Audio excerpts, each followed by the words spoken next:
Hey everybody, welcome to the GMG review. Today I'm back with a look at the latest Osprey War Games title from my friend Mike Hutchinson, A Billion Suns. A Billion Suns is a 2+, but with solo rules on the way, game of interstellar fleet battles where you play as the CEO for a futuristic megacorporation, sending their ships to earn credits, fulfill contracts, and basically win the day of interstellar commerce. So what we're looking at here is kind of a multiplayer party game where you bring your basically like your CEO skills, you assemble a dashboard, and throughout the course of the game you hire ships to go in and fulfill certain objectives. It uses some simple assets, so like a deck of playing cards, some different dice of different values, and some sort of like colored glass tokens, and then whatever ship models you want. So if you've got ship models already, from other, mass combat games like Battlefleet Gothic or Dropfleet Commander or Full Thrust or Gropos, or no wait, Gropos was a ground game. Anyway, any spaceship game models you want, you can use. It uses generic ship classes to identify ships rather than like specific fleet lists for specific factions or different races or anything like that. So it's very model friendly. And it's a great club game where if you take a larger table, like a 4x4 or a 6x4, and divide it into multiple spaces, you could have tons of players. If you're playing by yourself, you can play it on something as compact as a 24x24. If you're playing, at the club or, when we can actually have like events and conventions again, you can play it on a large table and then just tape off or divide the board into multiple jump zones. So let's dive in and take a look. Most of these models are from Brigade, and Mike has written this in such a way as to basically give you an overview of the game first and then go through rules step by step with what you need. So the basic training is nice. It gives you a sort of an introduction to the world he's built. It's generally if we didn't mess up the space race so badly, what might have happened? So the big divergence is 1969, Apollo 11 and the first manned moon landing, and then in 1976, Ares 1 and the first manned Mars landing. So imagine we went to Mars in the 70s with the world we live in now. 91, the Martian succession from Earth. In 2035, the first Martian corporate war, both the Yicker and Lexicors on how to emerge richer. In 2048, Ceres Pure Water establishes operations in the asteroid belt. In 2082, Europa 1 colony established by the Viridis habitats. In 2189, the Rexus appears, and the U-jump drives are reverse engineered. So basically, we reverse engineer a alien technology to give us jump drives. And then 2299, Hail, the first extrasolar colony world established by U-Space Exohomes. U-Space, not YouTube, U-Space. 2663, Oxys Incorporated successfully terraforms its 1000th colony world. And then 3120, present day, close to 1 billion stars have been registered and claimed. So the idea here is that we've expanded across the galaxy, and life as you know it is about basically this interstellar commerce. You get a nice tutorial here on how to play the game. So basically how you set up a board, how you run through the command phase, the jump phases of bringing in ships, and the tactical phase. So what this overview is the best, and kind of a key thing to explain before I get too much further into the book review, is what this game allows you to do is build your fleet on the fly. There's no army list generation. You don't have to come and prepare a certain registry of like ships or a fleet before you start playing. You get to deploy ships using the very currency that you win by, your credits, which is your victory point score, into the game. And what you're trying to do, and this is the clever kind of like late stage capitalism part of this, is you start the game in a deficit by buying ships to go and fulfill your contracts. And your goal is to have accrued more credits and be in a positive state, be in profit basically at the end of the game. So it's a neat kind of system where you're anteing in the actual stuff that you need to win, and taking bigger and better ships doesn't necessarily guarantee victory because it costs you so much to put it through. The idea is to be in a profit, to be in the black, right? And to do it as efficiently as possible with the best ships possible, not necessarily to take the biggest, killiest ships and go and play a game. So that's kind of a key element in here as we go through, and the goal there is that you're a CEO sitting off somewhere in a boardroom or controlling, from like a holodeck all of your ships in your fleet. And the command phase represents you, the jump phase where you buy your ships and they jump in. The tactical phase is where the ships actually, the game happens, they move around and shoot and do stuff. Passive fire is when you get close to a ship that has auxiliary weapons. It can shoot at you before you get in because everything's just brimming with guns, right? And the attack step is if you survive that passive fire, then you get to attack and blow stuff up. And this is a nice little introductory to the game, kind of like watching like a demo game in 2 pages. And so what do you need? Well, you need some tokens, little glass beads work, you need a variety of dice from D12 down into D6s, and because lower is better, the smaller the dice value actually, the better it is to your success ratio, because you have a smaller spread basically between you and one being a critical success. A dud, which is a description here, is any die that rolls its highest maximum value. It's just removed. No matter if you could hit on a dud or not, even if like the value is successful, a dud is still a miss. You need a deck of playing cards, and you divide out the face card, remove the jokers, divide the face cards out, and ace through 12 is your actual like contract deck. And that'll get bigger and smaller depending upon how big the game you're playing is, which is called scale. So you don't really play a point value, you play a scale. You start off at scale 3 in a campaign, and it goes all the way up to scale 12. And the idea here with scale is, it typically is the value you're gonna be able to place on things like your contracts, how many cards will be in the contract deck, stuff like that. Play area, they don't really define it. I found that when I was playing solo, 2 24 by 24 inch tables were perfect for most of the contracts that I generated. But you could just as easily play on a 4x4 and then just divide it up with some tape or string or a line of pens, they suggest even. Obviously miniature agnostic. Tokens, command tokens, jump tokens, damage tokens, and assorted other tokens for contracts. So I found that having 4 different colored tokens was fine. I used yellow ones for contracts, red cubes for damage. I made jump points, so I made like some cool kind of like just spray painted jump points. And then command tokens, I just used different colored beads. And then a measuring device in inches. So ships, again, I said, ships aren't really defined by race or type or anything like that. You don't, take the X7 for Daedalus class destroyer. You take a destroyer.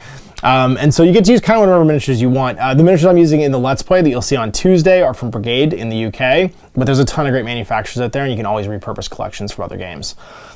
So a Recon wing, fighter wing, and bomber wing are a small group of fighters, bombers, or Recon ships. And they're all mass 0. And what I did was I used base sizes to kind of at a glance show me what mass was going to be. The one exception was the Recon stuff, because obviously they're teeny tiny, and so I put them on a larger base just to keep them protected. But my light utility ship, that's what everybody starts off with, and gunships are all mass 1. Corvettes are mass 2, as are medium utility ships, monitors, frigates, and they are sort of like your workhorse vehicles that you'll kind of recruit a bunch of.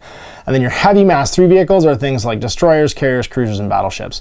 And what that is that's your mass kind of defines how big you are, how much you displace when you're on the table, and then also your jump shock. So like when you arrive, Mike put in that cool thing from Star Wars where like you can just you can faster than light and arrive into something and like destroy it. So like if you jump in, if fighters loiter too close to jump points basically, and a whole bunch of bigger ships jump in, they just get obliterated as like the bigger cruisers just arrive and just jump into them, and they just get exploded. It's kind of neat actually. And then you have your cost, obviously, and your cost is actually what you have to pony up in credits, which is your victory points, to deploy them on the table. Your position is just the direction they're pointing, so I put all mine on round bases. You don't have to worry about arcs in this game. I mean, you kind of do. The arcs are front 180, but everything's measured from the pin that your ship is mounted on. The ships are all just representational, so the shape of your base doesn't really matter, and you turn 90. So because most ships are a line, it's very easy to turn a 90 or not turn 90, like you know where you're gonna go.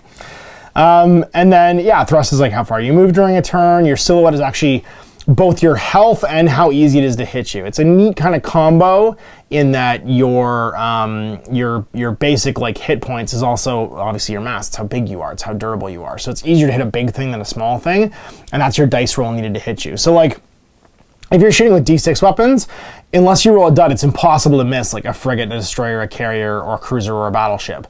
But they can soak up that many points in damage as well before they're destroyed. So it's a neat, clever system that combines both like your dexterity, your to hit number, as well as your armor together. Then you have your shields. Anything with 0 shields doesn't get a save, but your shields are the number you have to roll equal to or under in order to make a save when you take hits. So like obviously something big like a battleship with a 5 shield, you're rolling D6s and you only get thrown on 6s. That's some huge shields. And this is clever. Mike's company is called Planet Smasher Games, so there's a Planet Smasher in here as a primary weapon. Auxiliary weapons means they can do the passive fire. So if you have auxiliary weapons in the auxiliary table, you can still fire them as a primary target, but they also shoot back when someone attacks you, which is neat.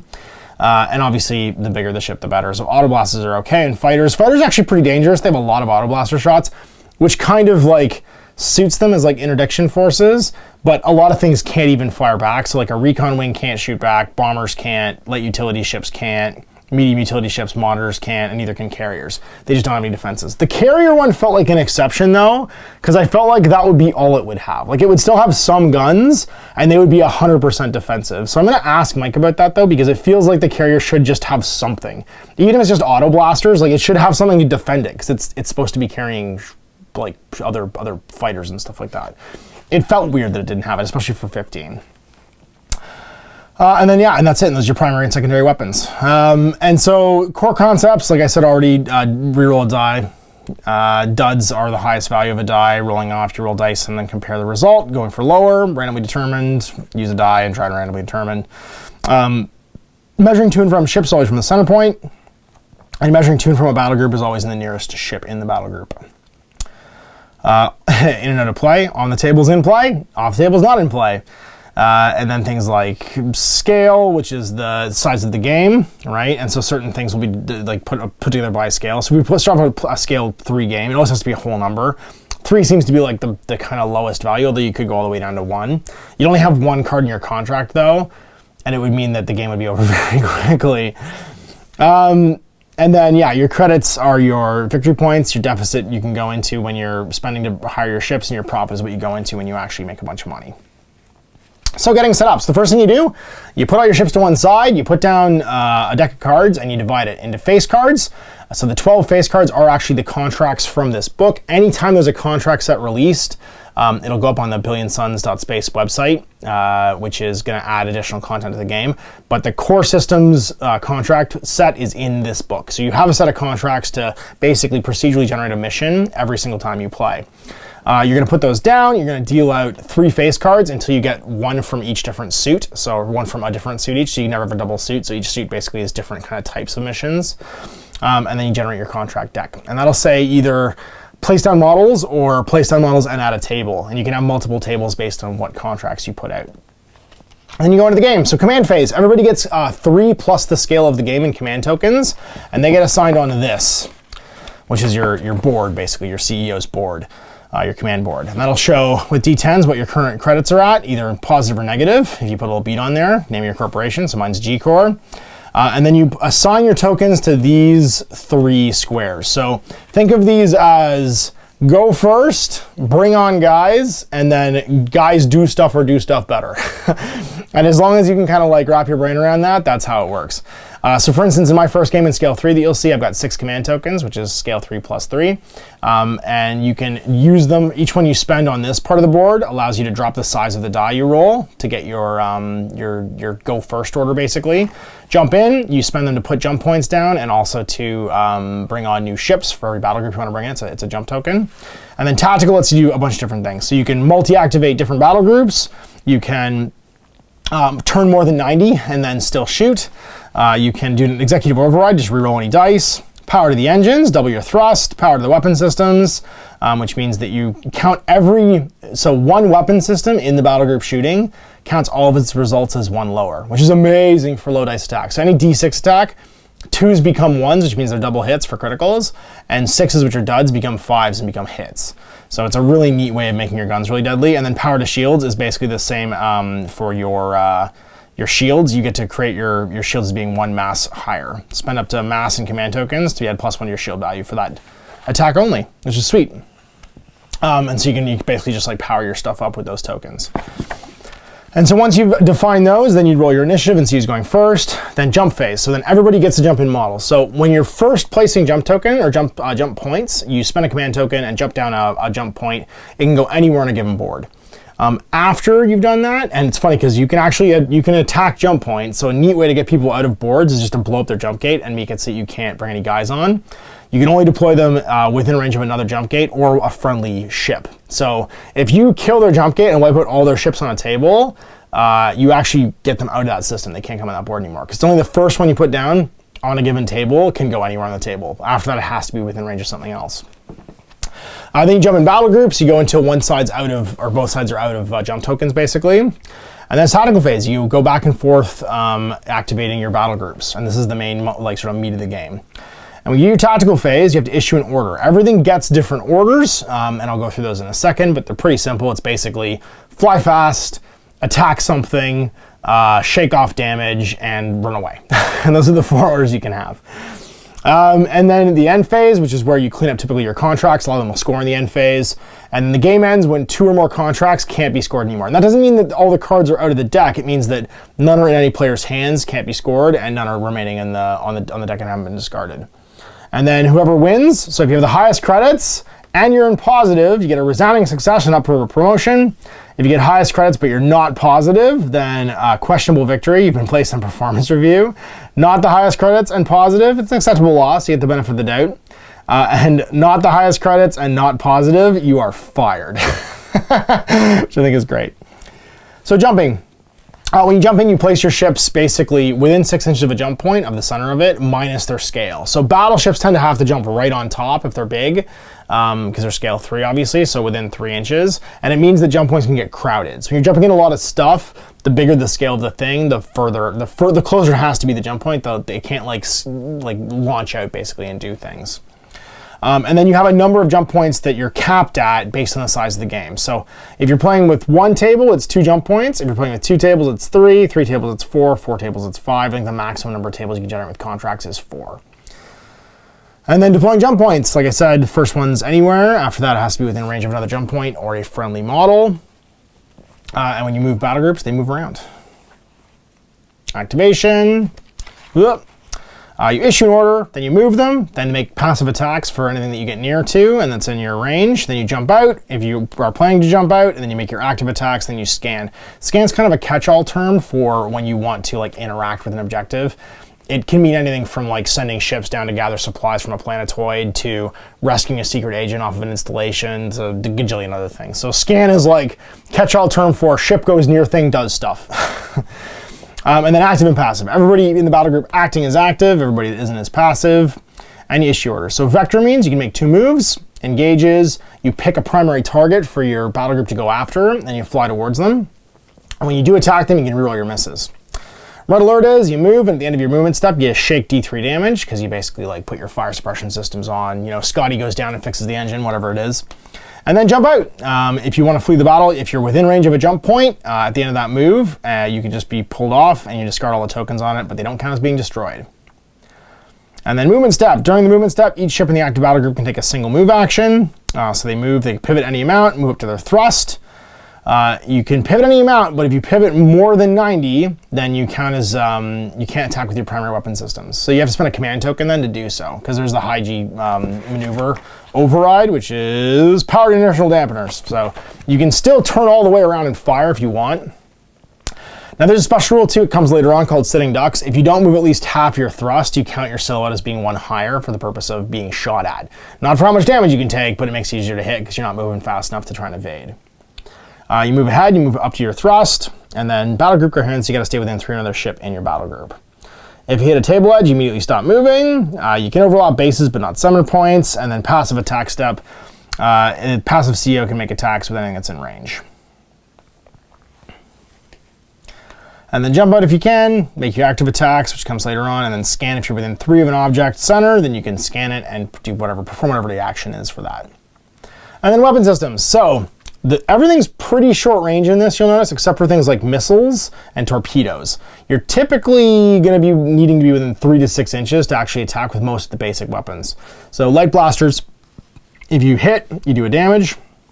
It rolls a d6 to make every attack. So every ship, and what you do is you'd form a dice pool when you make your attack. You check range, all the weapons that are in range from one battle group shooting another would fire. You'd build your attack dice pool, so you'd count up all the weapons in that battle group and all the dice that are eligible and just stick them in one pile. And then attack dice, each weapon's attack dice value is indicating the type of dice rolled. And you'll notice that you never have dice that do different damage. So there's no d6s that do more than 1 damage. There's no d8s that do more than 2 damage, and so on. So when you're applying damage, you don't have to actually worry about which dice is which. You just roll them as a pool and then calculate which ones went through and how much damage they do. Arc of fire. All primaries can shoot 45, all secondaries can shoot 180. So if it's in the primary slot, it can only shoot straight ahead. If it's in the secondary, it can shoot up to basically its front half. And then attacking, you declare all your targets, because you can split your fire if you want, and then resolve all your attacks on each target battle group, one target at a time. The object battle group must have a silhouette. It must not be friendly. The object, or at least one ship from the battle group, must be within range.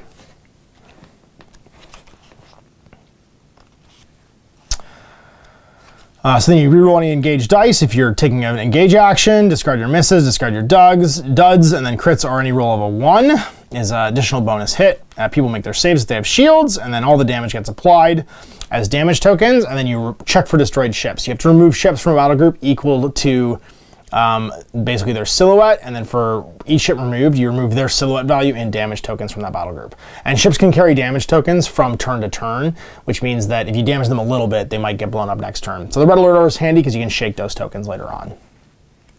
All right, so additional command phase rules. The full command sequence is assign scale +3 command tokens to helm, reveal your helms, roll off the tournament. You're supposed to do it blind. Assign command tokens, you get your scale +3. And then commands, seize the initiative, which is go into the initiative thing, put them in tactical, put them in jump in. Additional jump phase rule. So jump shock, that's the one where if you arrive next to something inside your scale, or so inside your mass, then you apply your mass and damage to it automatically, which I think is really cool. And it can be saved by shields. So shooting like basically bigger ships into fighters can be a great way of getting rid of them. You can jump from one jump point to another. So you can actually table jump. If you move next to one, you jump out, you can jump to the next one. And then easy target, if you don't move at least half, then you get an easy target token. And then going rogue, anytime during the tactical phase, but never more than once, a CO can place a damage token on a battle group they control to activate a single tactical command, which must affect that battle group as if they had a bonus command token in their tactical command slot. This effect can be used during other battle groups' activations and multiple times in a single round, just not more than once in the same activation. So when someone activates, you can actually go rogue by putting a damage on somebody to give them like all power to the weapons or all power to the shields or whatever, which is pretty cool. And then explosions, if you're destroyed, roll a die. If it's under your mass, the ship explodes. And when they explode, all battle groups within their mass suffer D6 damage 1 attacks. Or sorry, mass D6 damage 1 attacks. So if you're mass 3, it'd be 3d6 damage 1 attacks. And they can be saved by shields. So you can have stuff go critical, which is cool. And then critical weapon malfunctions. When a battle group has more than their mass in damage tokens during any attack dice, each dud after rerolls causes a critical weapon malfunction. And when they suffer one, it immediately receives a number of damage tokens equal to the damage value of that weapon. So basically, if you roll any duds when you have half of your mass, so like if a mass 1 thing has 1 or 2 damage tokens on it, then your duds turn into damage to you, which is kind of cool. And then finally, Mother's Wing, you can put shields out equal to your mass on smaller ships nearby. So if you have fighters hang out next to a carrier, they can use its shields, even though they normally don't have shields, as it basically extends out its shield range, which is kind of cool too. And then utility ships, there's an operational limit, so you can never have more than your scaling utility ships in play at any time. The mining laser is a special weapon that can only attack stationary things. And then carriers, they count as mobile jump points for small craft, which I think is super cool. It's why I painted one right away. You scramble squadrons. Each carrier can scramble a single battle group of its mass in either mass 0 ships or utilities once per round at the start of its activation. So you can actually have it also poop out like the workhouse ships. And they count as having a combined order with the battle group containing the carrier on the round they're scrambled without needing to spend a command token, which is cool. And you can also re-embark. Battle groups composed entirely of mass 0 ships or light utility ships can treat the friendly carrier as a jump point for the purpose of jumping out, except that this re-embarking does not count as jumping out for the purpose of contracts. And a re-embarking battle group may transfer any number of contract-related tokens to their hold after re-embarking. So if you've got like a cool like rescue op you have to do and you want to drop somebody off, you can drop them up on the carrier, which is way safer than sitting on like a fighter or something like that. And then the carrier could jump out later on. And then dangerous space, and moving through dangerous space, basically like how you move through asteroids and stuff. Also, if you happen to move, you end on top of a ship, you'd be in dangerous space. Unspecifiable jump points. In the end phase, any jump points within range of dangerous space is destroyed and removed from play. And then rules for all your objects, things like asteroids, comsats, facilities, independent ships, planetoids, and all the little tokens. All your contracts, your contract sets. Like I said, you're going to build your contract deck. It's basically done by generating using the 12 face cards right here. 3 contracts, they're all from a different suit. And then your contract deck is going to be equal to the scale starting with the lowest cards from Ace 1 through 12. And those are what you can score. You score credits equal to the number of players in a game. So in a solo game, even there's 2 players, they're going to be in a game. And those basically, so like if it was scale 3, you'd have 2, 4, and 6 credits available to score from each one. And then you also have them deployed in certain orders based upon what kind they are. You can see the revenue here. And that's it. And then the general sort of like statement of setting up a game, agree to your scale, generate your contracts, set up your decks, determine a system administrator, and then place space junk. If any CEOs tie 1 or more times during the roll-off, determine the system administrator, deploy D6 areas of dangerous space. So in solo games, there typically won't be dangerous space. What I would do is just roll a D6, and if I roll a 1, I'd put down D3 dangerous spaces. Number of tables is based on your contracts, and then set up your objectives, which can also be objects. So, the 12 different contracts for the core systems contract generator. We've got Info War, which is basically set up a bunch of comsats and you're going to fight for them. Patrol, which is you're going to set up some spaceships that are suspicious and set up 2 public jump points on the same table. They're independent ships. You have to try and like audit their cargo. Shipping lanes. Demolition contract. You're trying to blow up an installation. Industrial espionage. Trying to rescue a spy. Rexus harvesting contract. You're trying to get yourself some sweet Rexus pearl, which is basically a weird alien object. Counterintelligence. So that's rescue the spy. Which one's industrial espionage? That's the one where you're looking for the container ships. That's right. Shipping contract, which is you're trying to go to a planetoid and get away with it. Mining contract. Create diamonds contract deck and set up some asteroids you have to go and appraise. A whaling contract, you gotta go and shoot some space squids and get their hearts. The space squids are all terrifying, space kraken. And those are your 12. And then the last bit is the campaign and designing your own corporation. So your corporation rules give you competitive advantages. Your corporation can start with one that's 0 value, and they tree out into other ones. So like for instance, the aggression one, unstable engine shielding, level 0 aggression.